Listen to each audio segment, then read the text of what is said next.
Hello everyone. आज हम numerical problem discuss करेंगे जो कि वेल्डेड कनेक्शन का है, स्टील स्ट्रक्चर एंड डिजाइन का। ये बोलता है tie member of a roof truss consist of two ISA 100 by 75 by 8 mm. The angle are connected to either side of a 10 mm gusset plate and the member is subjected to a working pull of 300 kN. Design the welded connection. Assume connection are made in the workshop. तो ये question बोलता है, इसने हमें सबसे पहले दो ISA दिए हुए हैं 10 100 बाई 75 इंटू 8 mm का, और जो एंगल है वो कनेक्टेड है either side of the 10 mm gusset plate and the member is subjected to a working pull. मतलब कि टेंशन फोर्स दी गई है 300 kilometre. Design the welded connection, हमें वेल्डेड कनेक्शन को डिजाइन करना है। Assume the connection are made with the workshop, जो कनेक्शन है वो वर्कशॉप में बना है, हमने ऐसा अज्यूम करना है। तो जो हमारी गामा एम डब्ल्यू की वैल्यू है वो हो जाएगी 1.25, क्योंकि ये शॉप वेल्डिंग है। तो जो हमें गिवन डाटा दिया गया है हम उसे नोट डाउन कर लेंगे। तो जो गिवन है हमारे पास ISA 100 बाई 75 इंटू 8 mm। अब इसकी जितनी भी प्रॉपर्टीज हैं वो हम स्टील टेबल से देखेंगे। स्टील टेबल से देखिए आप, ये जो प्रॉपर्टीज थी ये हमने स्टील टेबल से फाइंड आउट कर ली है। एक इसका सेक्शनल एरिया और इसका CXX कहाँ लाई कर रहा है। तो अब आगे हमें क्या बोला है कि जो गसेट प्लेट की थिकनेस है, गसेट प्लेट की थिकनेस हमें कितनी दी गई है, PG 10 mm। और क्या बोलता है, the memory subjected to a working pull, working pull हमें लोड दिया गया है 300 किलो न्यूटन। हमें इसे फैक्टराइज करना होगा।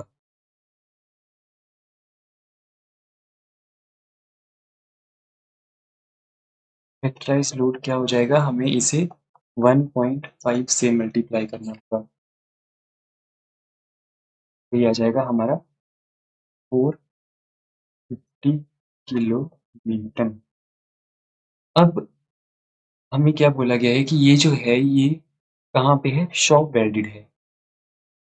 हम शॉप वेल्ड अज्यूम कर रहे हैं, तो इसके लिए जो गामा एम डब्ल्यू है वो हमारा हो जाएगा 1.25। तो जो ये हमें डायग्राम यहाँ दी गई है कि हमें गसेट प्लेट दी गई है, गसेट प्लेट की हमें कितनी थिकनेस दी गई है 12 mm, सॉरी 10 mm। और जो ISA है, ISA की लॉन्गर जो लेंथ है, ये जो लॉन्गर लेंथ है जो कनेक्टेड है टू द गसेट प्लेट, हमें वो दी गई है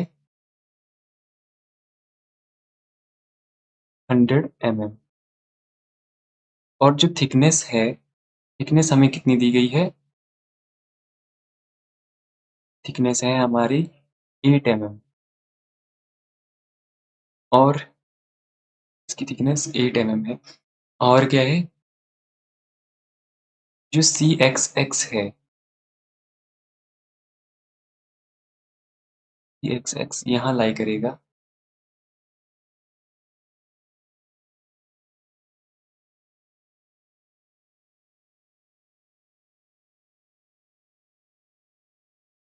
ये कितना है 31, ये हमें प्रोवाइडेड है। अब जो हम क्वेश्चन को करेंगे सॉल्व, तो जो ये हमारे दो ISA लगे हैं, ये दोनों कितना लोड सपोर्ट कर रहे हैं, ये दोनों लोड सपोर्ट कर रहे हैं इक्वल टू 300। हमारे जो दो एंगल है वो लोड सपोर्ट कर रहे हैं 300। सॉरी अभी फैक्टराइज हो गया है, वर्किंग ऑफ, ये फैक्टराइज हो गया है, तो ये हमें दे रहा है 450 किलो न्यूटन। जो दो एंगल हैं वो कितना लोड कैरी कर रहे हैं, वो लोड कैरी कर रहे हैं 450। तो जो एक एंगल है वो कितना लोड कैरी करेगा, जो एक एंगल है वो लोड कैरी करेगा 450 डिवाइडेड बाई 2, दैट इज 225।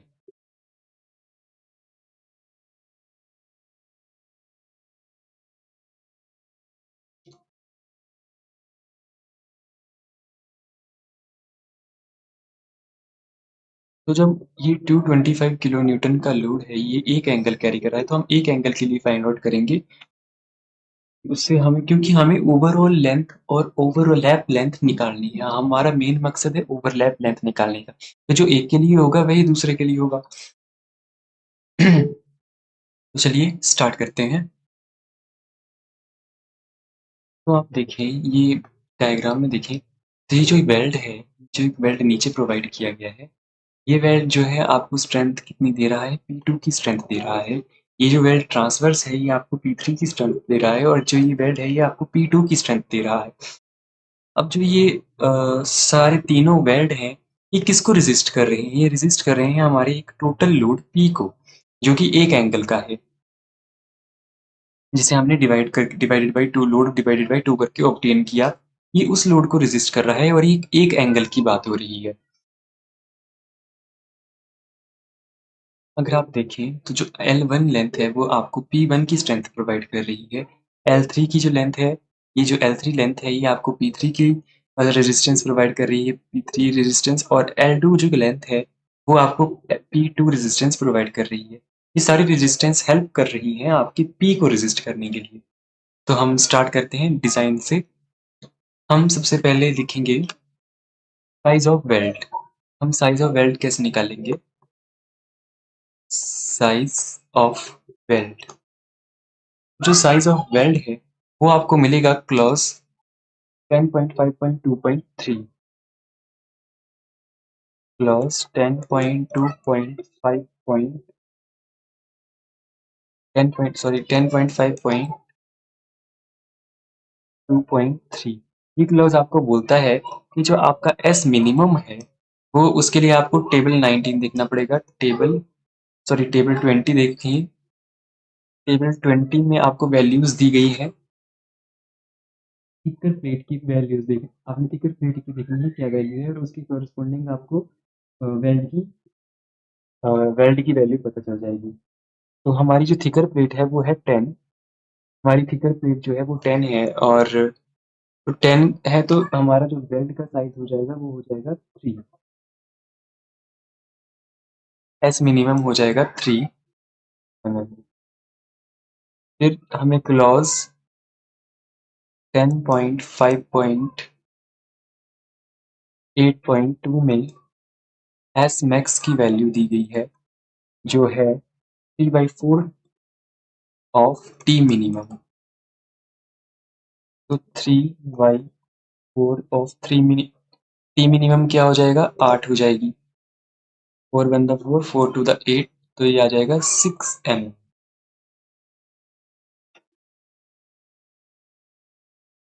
तो अब हमारा एस मैक्स कितना आ गया है? 6 mm। तो हम 3 से लेके 6 तक कोई भी वैल्यू अज्यूम कर सकते हैं। तो मैं अज्यूम कर रहा हूँ S is equal to 5 mm। ये जो मेरा वेल्ड का साइज है वो 5 mm है। अब मेरा नेक्स्ट स्टेप क्या हो जाएगा? Effective throat thickness find out करने का। तो मेरी इफेक्टिव थ्रोट थिकनेस कितनी हो जाएगी? इफेक्टिव थ्रोट थिकनेस,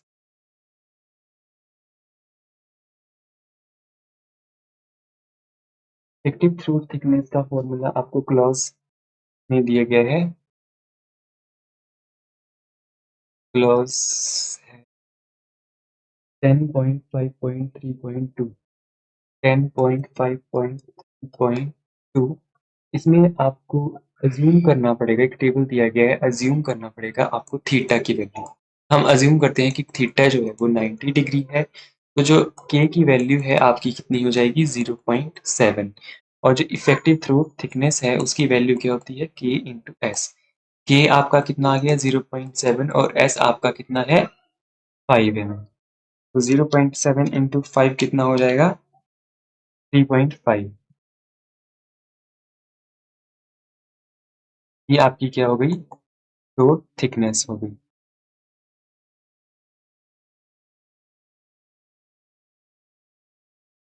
तो नेक्स्ट स्टेप हम क्या, हमारा क्या होगा? इफेक्टिव लेंथ कैलकुलेट करनी। जो हमारी एल डब्ल्यू है, वो हमें कैलकुलेट करना पड़ेगा। तो वो उसके लिए अलग से फॉर्मूला है। जो हमारा लोड का फॉर्मूला है हम उसी से इफेक्टिव लेंथ LW है वो कैलकुलेट कर लेंगे। लेंथ LW, तो LW के लिए हमें कहाँ जाना पड़ेगा? क्लॉज, हमने दो क्लॉज को मिला के 10.5.7.1 और क्लॉज 10.5.9 को कंबाइन करके एक फॉर्मूला निकाला है। हम उससे तो जो हमारा PDW का फॉर्मूला है वो है LW into throat thickness into FU √3 और गामा MW। तो जो हमें PDW की वैल्यू है वो क्या है? PDW की वैल्यू हमें कितनी दी है? हम ये वाली वैल्यू एज्यूम करेंगे जो हमने डिवाइडेड बाई 2 करके एज्यूम की थी, 225। तो जो हमारा PDW है वो है 225 into 10⁻³ newton is equal to, हमें LW की वैल्यू चाहिए। थ्रोट थिकनेस अभी हमारे पास आई थी 3.5, तो 3.5 इंटू FU कितना था? ग्रेड हमें कितना दिया था? हमें ग्रेड दिया हुआ है? हमें ग्रेड नहीं दिया हुआ है, इसलिए हम अज्यूम कर लेंगे ग्रेड। Assume grade FE 410। तो जो हमारा FU है वो कितना हो जाएगा? वो हो जाएगा 410 डिवाइडेड बाई √3। गामा MW कितना हो जाएगा? 1.5, क्योंकि ये वर्कशॉप में वेल्डेड है तो ये 1.25 होगा। 1.25। तो अब हम यहाँ से LW की वैल्यू हमारे पास आ जाती है 339.46। मैं इसे राउंड ऑफ कर दूं तो 340 mm हमारे पास LW की वैल्यू आ जाती है। अब ये LW जो है वो L1 plus L2 plus L3 से कंबाइन होके बना है। तो इसमें मेरे को L3 की वैल्यू जो है वो गिवन है कितनी? 100 mm, क्योंकि ये वैल्यू जो है वो L3 की वैल्यू है इस वेल्ड की, यहाँ से यहाँ तक की वेल्ड की। अब मुझे ये L1 और L2 निकालनी पड़ेगी, पर सबसे पहले मैं क्या करूँगा, मैं design strength निकालूँगा per unit length की।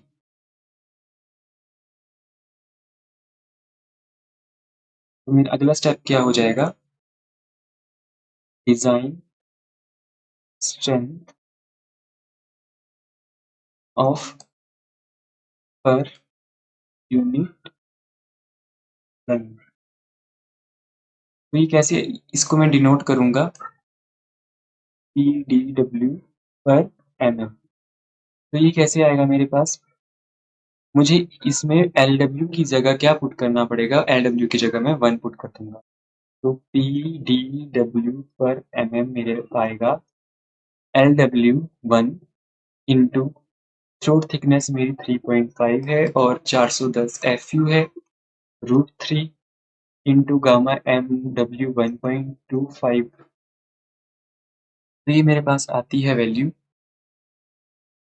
662.79 न्यूटन। ये मेरे पास आ गई वैल्यू PDW पर m। अब मैं ये निकालूंगा कि जो मेरी P3 और P2 जो है वो कैसे आती है। तो P2 किसकी वजह से आ रही है? L2 इंटू ये, अगर मैं L2 को पर मीटर पर mm लेंथ, अगर 1 मीटर के लिए जो स्ट्रेंथ है वो 662 है, तो जो L2 मीटर है उसके लिए स्ट्रेंथ कितनी आ जाएगी? L2 इंटू इतना मीटर, इतना न्यूटन। तो अब मैं वैल्यूज निकालूंगा P2 की। P2 मेरे पास कितना आ जाएगा? P2 मेरे पास आ जाएगा L2 इंटू पर लेंथ, ये strength of per unit length 662। मैं इसे 663 ले लेता हूँ। ईज के लिए। तो ये L2 मेरे पास इतना आ गया। अब मैं P3 भी ऐसे ही कैलकुलेट करूंगा। L3 तो P3 क्या है मेरे पास, P3 के लिए L3 क्या है 100 इंटू 663। ये दो वैल्यूज मुझे पता चल गई। अब मैं क्या करूंगा, मैं मोमेंट्स लूंगा अबाउट पॉइंट ए। तो टेकिंग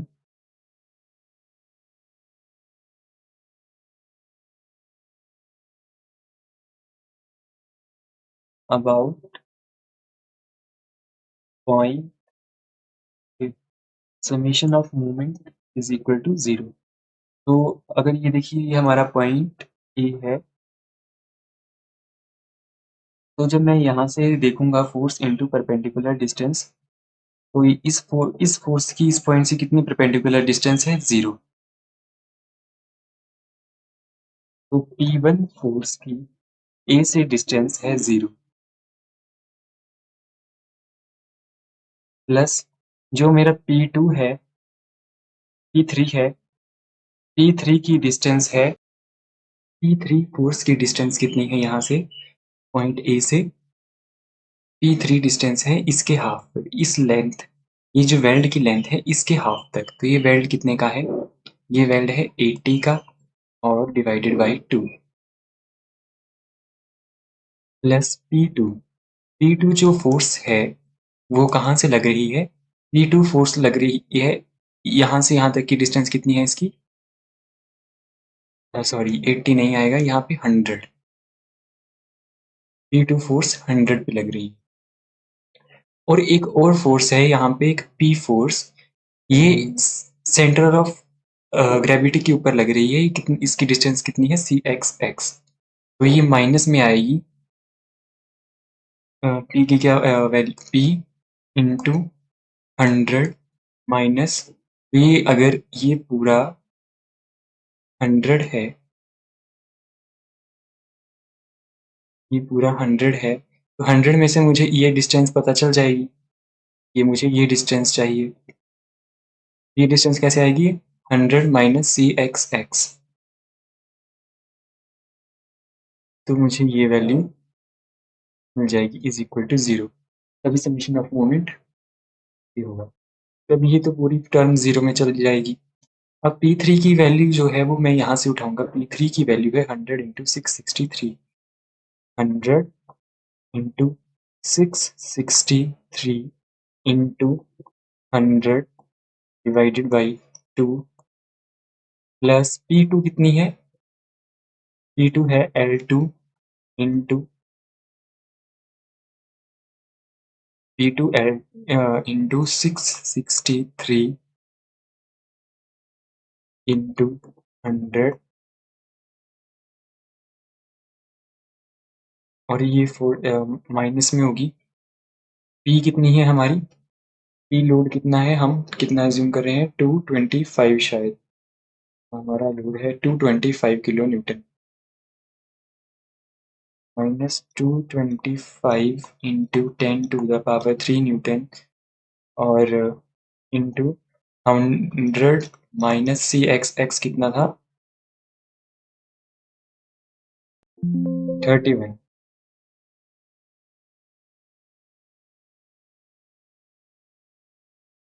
इज इक्वल टू 0। तो यहाँ से अब मेरे पास L2 की वैल्यू आ जाएगी। तो L2 की जो वैल्यू है वो होगी, तो जो LW है वो मेरी 184 mm आ जाएगी। सॉरी LW नहीं, L2 जो है वो 184 mm आ गई। जो LW है वो किसका कॉम्बिनेशन है, वो कॉम्बिनेशन है L1 plus L2 plus L3। तो LW जो है वो हमारा कितना था, LW है हमारा 340।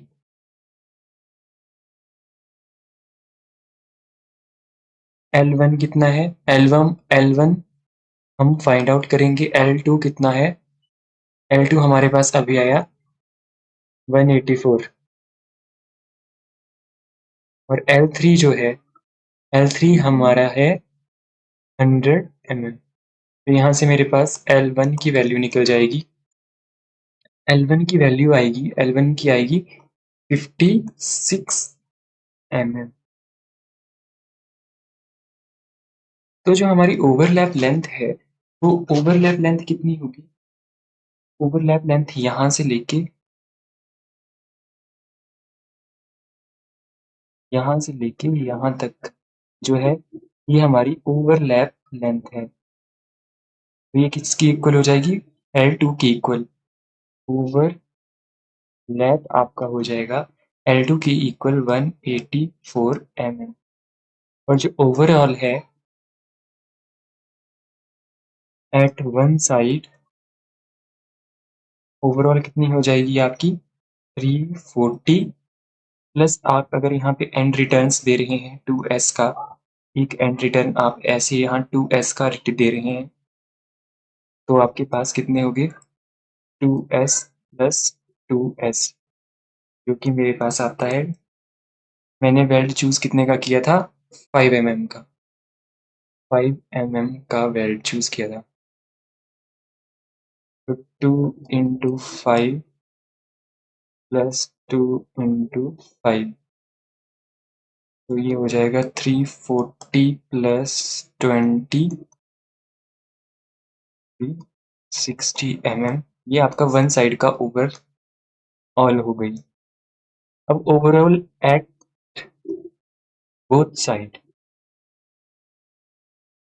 वो 340 plus 340 is equal to 680 mm।